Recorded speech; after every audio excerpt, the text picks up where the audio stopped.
Graças e paz, irmãos. Aqui é o professor Ney e dando continuidade à série de vídeos onde nós abordamos o Antigo Testamento. Num vídeo anterior eu falei a respeito de autoria, eu falei a respeito de tema, qual é o tema, algumas características introdutórias ao Antigo Testamento. Falei, por exemplo, da questão da divisão, que tanto a Bíblia protestante, quanto a Bíblia católica, quanto a Bíblia dos judeus, que é a chamada Tanar, elas possuem uma estrutura diferenciada quanto à divisão e à organização. A Bíblia católica ela possui alguns livros a mais e alguns acréscimos que eu fiquei de explicar o porquê desse motivo em um vídeo posterior que eu ainda vou gravar. E falei basicamente que o conteúdo é basicamente o mesmo. O conteúdo que você vai encontrar na Bíblia protestante, na Bíblia católica, na Bíblia judaica, é basicamente o mesmo conteúdo, só que com uma divisão diferenciada, uma organização diferenciada, e considerando que a Bíblia católica tem alguns acréscimos e alguns livros a mais, que em uma outra ocasião eu vou explicar o motivo por quê, certo? Que são chamados deuterocanônicos. É a forma como se nós referimos a esses livros. Então vamos lá. Falei também a respeito da questão de autoria. A autoria do Antigo Testamento ela inclui homens conhecidos como Moisés, como Davi, como Salomão, e inclui também outros personagens não tão conhecidos, certo? Mas enfim, a característica fundamental é que todos eles eram judeus, melhor dizendo, todos eles eram hebreus, certo? A designação judeu ela é um pouco posterior, né? Então todos eles eram hebreus, todos eles foram considerados pela sua comunidade, ou seja, a comunidade da época, foram considerados homens dotados de uma autoridade divina, homens dotados de uma representação divina aqui na terra. Fosse ele um rei, fosse ele um escriba, um sacerdote, fosse ele um profeta, ele foi considerado pela sua comunidade lá contemporânea como uma figura dotada de autoridade, alguém que falava em nome de Deus. Então, como consequência disso, a literatura que ele produziu é uma literatura diferenciada e foi organizada de forma que mais tarde ela se tornou parte do que nós temos hoje conhecido como Antigo Testamento.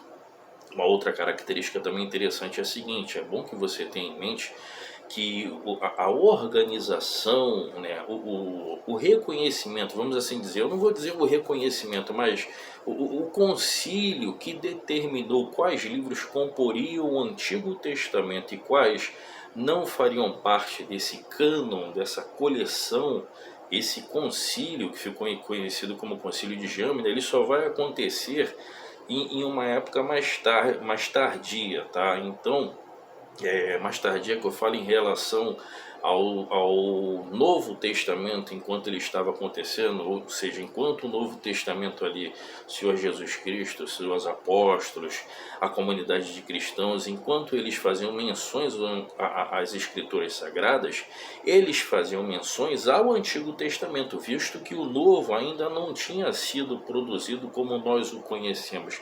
E o próprio Antigo ainda havia dúvidas em relação a quais livros fariam parte dele e quais não fariam parte, certo? O concílio que determinou o fechamento do cânon do Antigo Testamento, aconteceu um pouco mais tarde. Essas informações, elas são importantes para uma melhor compreensão das Escrituras, certo?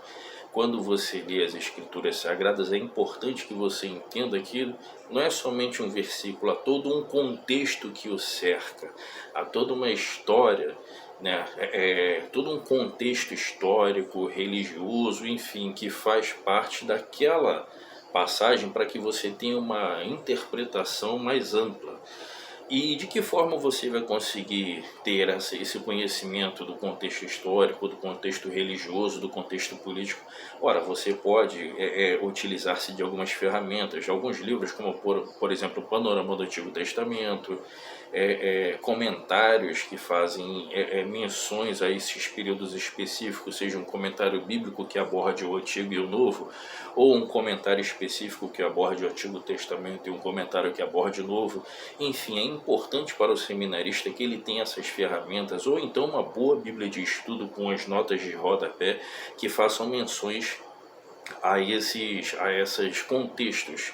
Quais contextos devem ser observados? Contexto histórico, contexto político, contexto espiritual, uma série de contextos para que quando você lê uma determinada passagem, um determinado livro, um determinado profeta, você tenha uma compreensão melhor do que o texto quer dizer.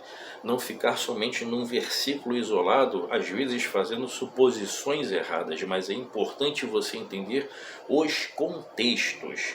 Isso serve para o Antigo, isso serve para o Novo Testamento, certo? Então, falando um pouco mais sobre o Antigo, nós temos que ter em mente o seguinte: o que diferenciava essas literaturas das demais? Ora, como eu disse, o autor, a característica, né, dele, que tipo de vida ele levava, ele era temente a Deus, ele era um representante divino, né, nesta terra, ele era alguém dotado de autoridade. Se havia profecia, que isso era um selo de autenticidade dos livros, era o seguinte: se havia alguma profecia nesse livro, né, nessa literatura produzida, essa profecia se cumpriu. Então, se houve um cumprimento dessa profecia, era como se fosse um selo de autenticidade de que o livro era um livro dotado de autoridade divina. Entretanto, se a profecia não se cumprisse, então logo era descartado como, né, um livro qualquer, não que era um livro de autoridade. Afinal de contas, o que era uma profecia? Uma profecia era alguém que falava em nome de Deus, falando a respeito de um evento que poderia se cumprir naquela ocasião, ou quem sabe até em décadas mais tarde, ou até mesmo séculos mais tarde. Você vai ver profecias na Bíblia que têm um cumprimento imediato, e outras que vão ter um cumprimento um pouco mais tardio. Mas o fato é que quando essas profecias se cumpriam, era como se fosse uma espécie de um selo de autenticidade de que aquele livro ali, de que aquele profeta, de que aquele escritor, de que aquele conteúdo era dotado de autoridade divina, certo? Enquanto que não se cumpria, então podia descartar como algo que não era tido como um livro inspirado, certo? Em quais idiomas o Antigo Testamento foi escrito? Ora, o Antigo Testamento ele foi escrito em hebraico, certo? Em hebraico, o Ivrit, né?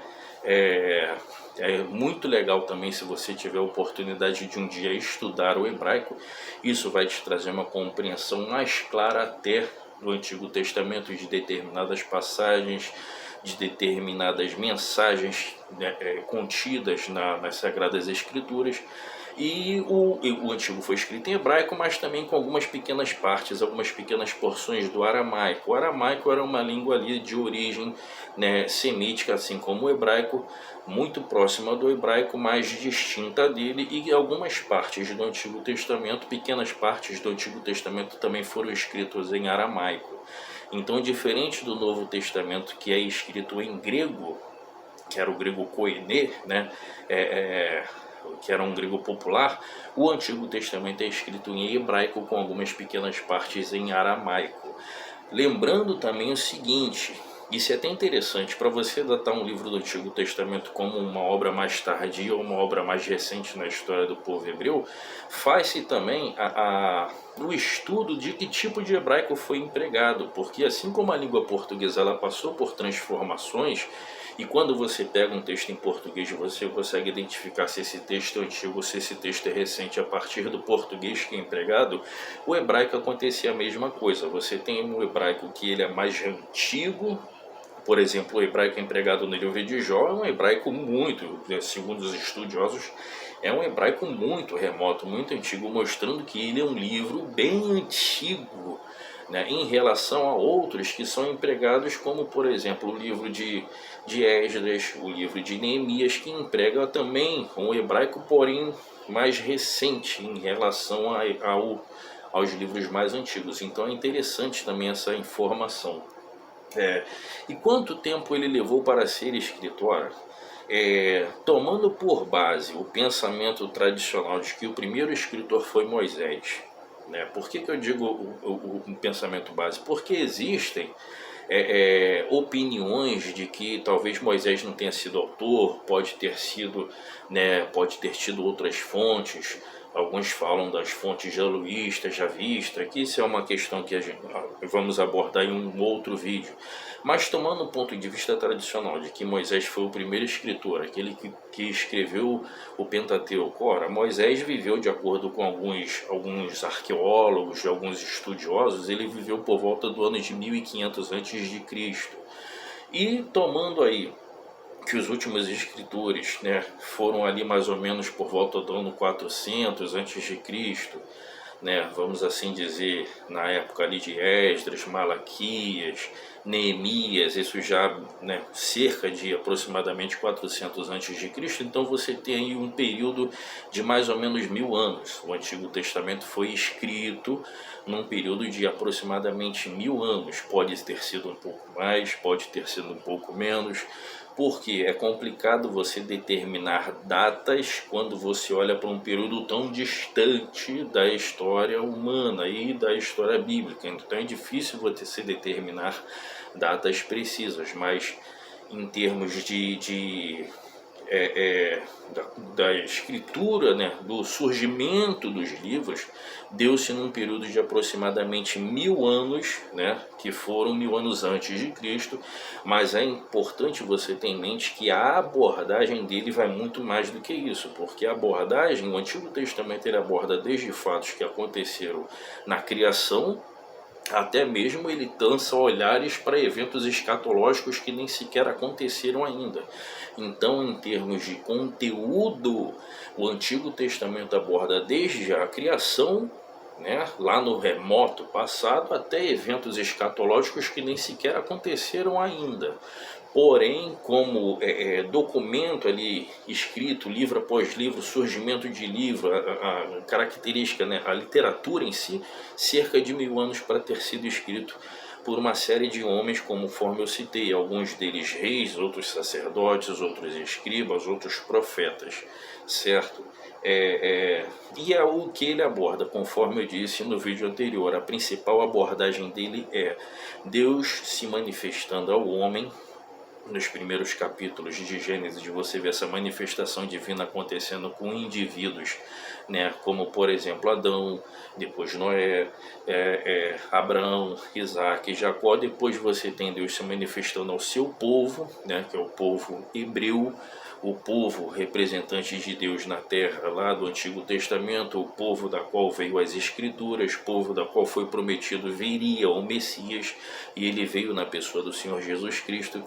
E ele nesse conteúdo ele também vai fazer menções a povos da época, como por exemplo os egípcios, os hititas, os babilônicos, os persas, os gregos, né? Ele também faz menção a uma série de povos que viveram ao redor de Israel, que em algum momento interagiram com Israel, certo? Positivo ou negativamente, e ele vai fazer menções a esses povos, mas o tema principal dele é falar sobre a manifestação divina diante do seu povo, os milagres, os preceitos, né, e toda a preparação para a vinda do Messias. Ele traz também temas teológicos, como por exemplo o tema relacionado ao pecado, o tema relacionado ao afastamento de Deus, né, e do homem devido à queda. Ele vai trazer alguns temas teológicos, como por exemplo temas relacionados à consumação dos tempos, os últimos tempos, né, que são os temas escatológicos. O Antigo Testamento ele já vai falar sobre eventos escatológicos.